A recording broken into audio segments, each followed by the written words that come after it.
Lämmönjakohuone, säätökäyrä.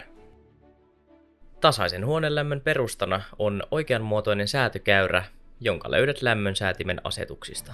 Kiinteistön lämmitystä säädellään ulkolämpötilamittauksen perusteella.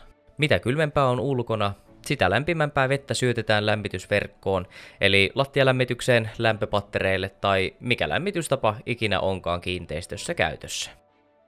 Ja tästä vaaka-akselilta nähdään, että ulkoilman lämpötila menee 20 asteesta -20 asteeseen, ja sitten pystyakselilla on veden lämpötila, eli minkä lämpöisenä vesi lähtee lämmönjakokeskukselta lämmitysverkostoon kiertämään.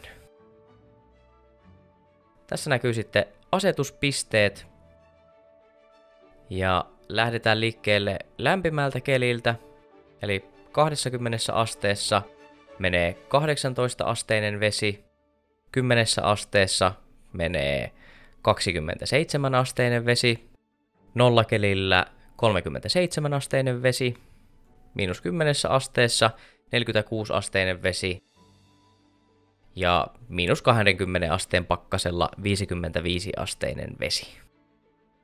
Ja jos se lämpötila menee sitten vielä tätä -20 kylmemmäksi, niin silloin veden lämpötila nousee lineaarisesti tämän asetetun käyrän mukaisesti. Huolimatta siitä, miten tämä lämmityskäyrä on asetettu, niin veden lämpötilalle löytyy joka tapauksessa maksimi- ja minimirajat. Eli veden lämpötila on siis vähintään tässä tapauksessa 12 astetta ja maksimissaan se on 75 asteista. Patterilämmitystä käytettäessä nämä rajat eivät ole niin tarkkoja. Esimerkiksi maksimi voi olla 70-75 asteista, mutta lattialämmitystä käytettäessä nämä rajat ovat tarkkoja ja suositus maksimirajalle olisi noin 40 astetta. Jos kesäaikana halutaan pitää esimerkiksi kylpyhuoneen lattiat lämpimänä, niin silloin tuota minimirajaa sitten voidaan nostaa hieman ylöspäin.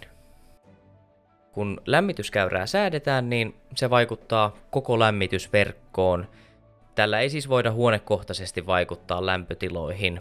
Ja sitä varten on olemassa huone- kautta patteritermostaatteja, joiden avulla lämpötilaa voidaan säätää huonekohtaisesti.